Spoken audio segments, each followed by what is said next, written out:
Joshua, chapter 13. When Joshua had grown old, the Lord said to him, "You are now very old, and there are still very large areas of land to be taken over.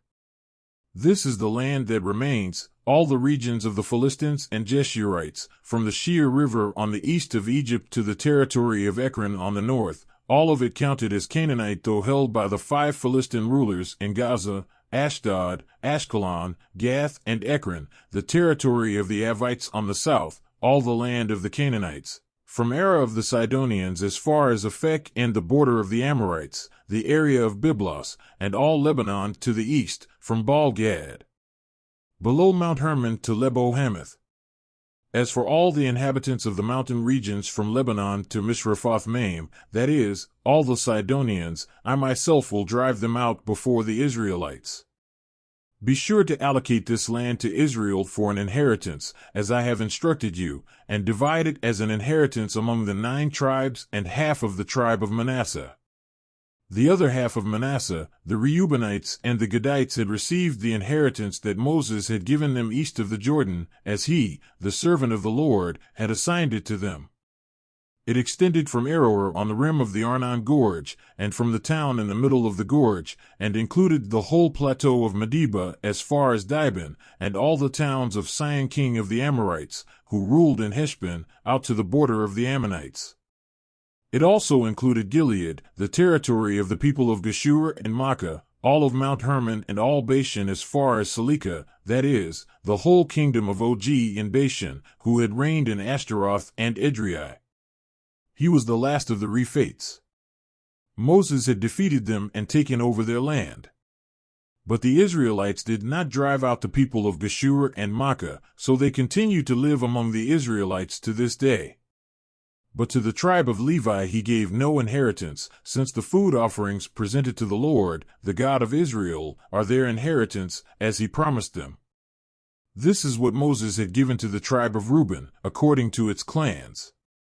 The territory from Aroer on the rim of the Arnon Gorge, and from the town in the middle of the gorge, and the whole plateau past Medeba to Heshbon and all its towns on the plateau, including Dibon, Bamoth Baal, Beth Balmeon, Jahaz, Kedemoth, Mephith, Kiriathaim, Sibmah, Zereth Shahar on the hill and the valley, Beth Peor, the slopes of Pisgah, and Beth Jeshimoth, all the towns on the plateau, and the entire realm of Sihon king of the Amorites, who ruled at Heshbon.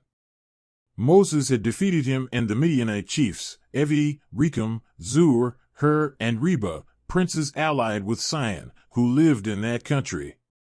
In addition to those slain in battle, the Israelites had put to the sword Balaam son of Beer, who practiced divination. The boundary of the Reubenites was the bank of the Jordan. These towns and their villages were the inheritance of the Reubenites, according to their clans. This is what Moses had given to the tribe of Gad, according to its clans. The territory of Jazer, all the towns of Gilead and half the Ammonite country as far as Aroer, near Rabbah, and from Heshbon to Ramath Mizpah and Betnaim, and from Mahanaim to the territory of Debir, and in the valley, Beth Haram, Beth Nimrah, Sukkos, and Zaphon, with the rest of the realm of Sihon king of Heshbon, the east side of the Jordan, the territory up to the end of the Sea of Galilee. These towns and their villages were the inheritance of the Gadites, according to their clans. This is what Moses had given to the half-tribe of Manasseh, that is, to half the family of the descendants of Manasseh, according to its clans. The territory extending from Mahanaim and including all of Bashan, the entire realm of Og king of Bashan, all the settlements of Jair in Bashan, 60 towns, half of Gilead, and Ashtaroth and Edrei, the royal cities of Og in Bashan.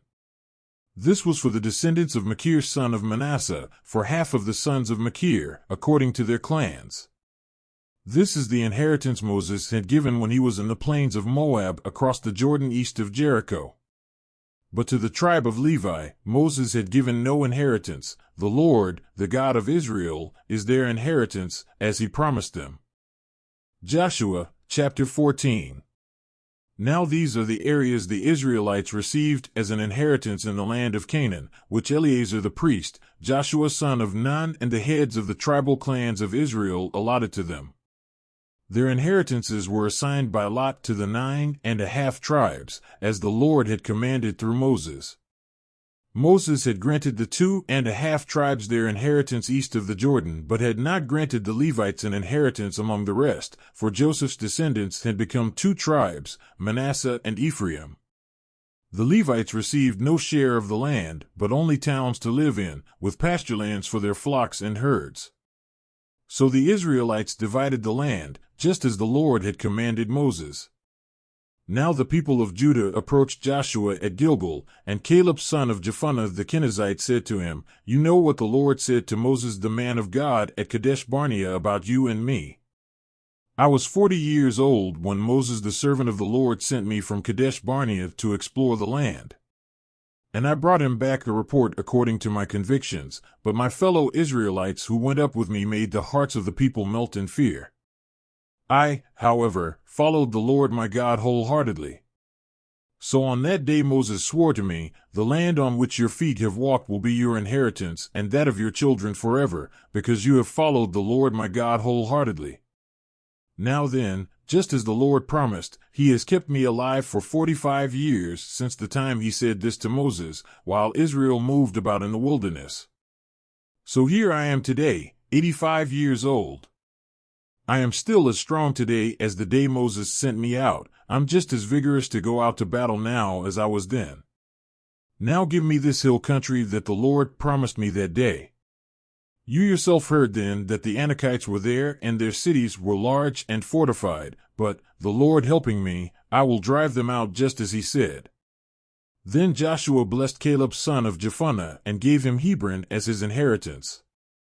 So Hebron has belonged to Caleb son of Jephunneh the Kenizzite ever since, because he followed the Lord, the God of Israel, wholeheartedly. Hebron used to be called Kiriath Arba after Arba, who was the greatest man among the Anakites. Then the land had rest from war.